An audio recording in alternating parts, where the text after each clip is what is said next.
गो तस्करीर भूस्वर्ग पलटिछि कटक जिला तिगिरिया ब्लॉक रो करड़ापल्लीर 12 जंगल।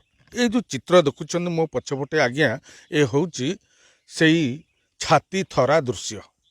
यही करड़ापल्ली 12 जंगल सीधा जाए विशाखापाटना पश्चिमबंग एवं आंध्र प्रदेश को एठू गोमांस कटा जाए सीधा चोराचालाण करा जाय थाए।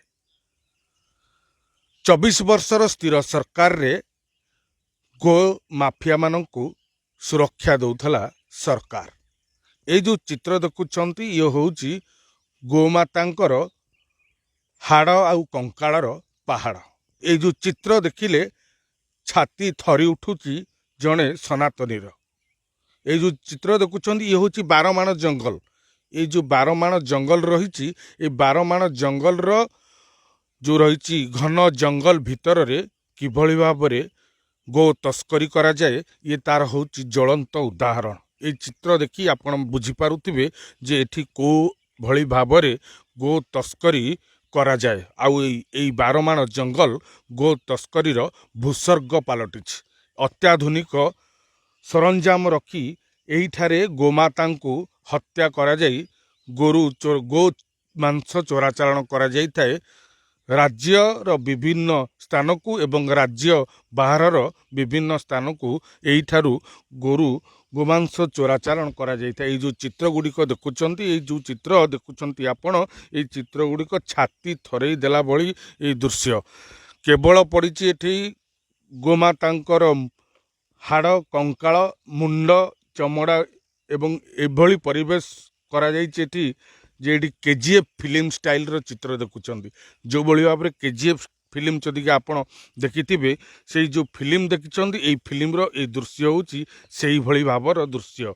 ये जो चित्र को देखिले जड़े सनातनी धर्मर सनातनीर छाती थरई देला भली ये होची दृश्य। एबेकार नुह दीर्घ 24 वर्ष स्थिर सरकार रे किभली चलीथिला गो तस्करी ये चित्र ही बयान करुची जे को भली भाबरे 24 वर्षर स्थिर सरकार गो माफिया मानंकु दौथिला सुरक्षा। आमे आज पहुंचीचु ये जो चित्र देखुचुंती आपण एक्सक्लूसिव केवल अर्गस न्यूज रे जो सत्यर संधान थिला अर्गस न्यूज रो ये होची सत्यर संधान। आमे आपण सीधा सड़क सत्य खबर को देखौचु जो भली भाबरे आपण देखुचंती ये जो रही गो तस्करी होउथला तिगिरियार करड़ापल्ली 12 जंगल रे ये तार होची नग्न चित्र।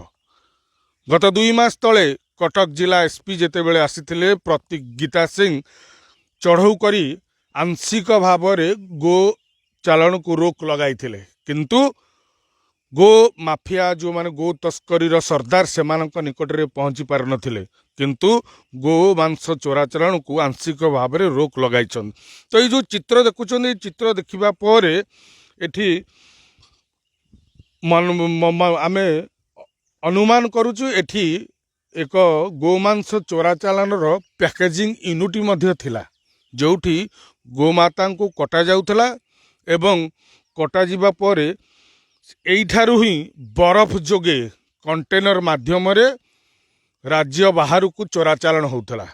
आ एठी पैकेजिंग मध्य यूनिट थिला जा अत्याधुनिक जो रही जंत्रांश रे गोमाता को हत्या करी एइठारु चोराचालाण करा जाउथला विभिन्न स्थान को। तेबे सरकार बदलिबा परे एक्शन मोड रे गोमाता को सुरक्षा देबा पाई तो गोमाता को सुरक्षा देवाई जिते एक्शन मोड रे बाहरले सरकार सेतेबेले कटक ग्रामांचल एसपी प्रतीक सिंह नेतृत्व में पुलिस चढ़ाऊ कर 500 रु ऊर्ध गोमाता को चोरा चालाण जो रखा जाइथिला करने से समय रे चढ़ाऊ कर 500 रु ऊर्ध गोमाता को उद्धार करते। तेबे उद्धार कर 2 मास हो गला आउ ई करड़ापल्ली अंचल जो भली भाव में गो तस्करी होता ताकू आंशिक भाव में रोक लगाई पारिछंती कटक ग्रामांचल एसपी। तेबे गो माफिया बा गो तस्करी रे जो माने सरदार से को गिरफ करि पारिनी पुलिस। तेबे ये जो भली चित्र देखिले या परे पुलिस विभाग की पदक्षेप नौची ताकू देखिबाकू रहिला। करड़ापल्ली संतोष बारिक, अर्गस न्यूज।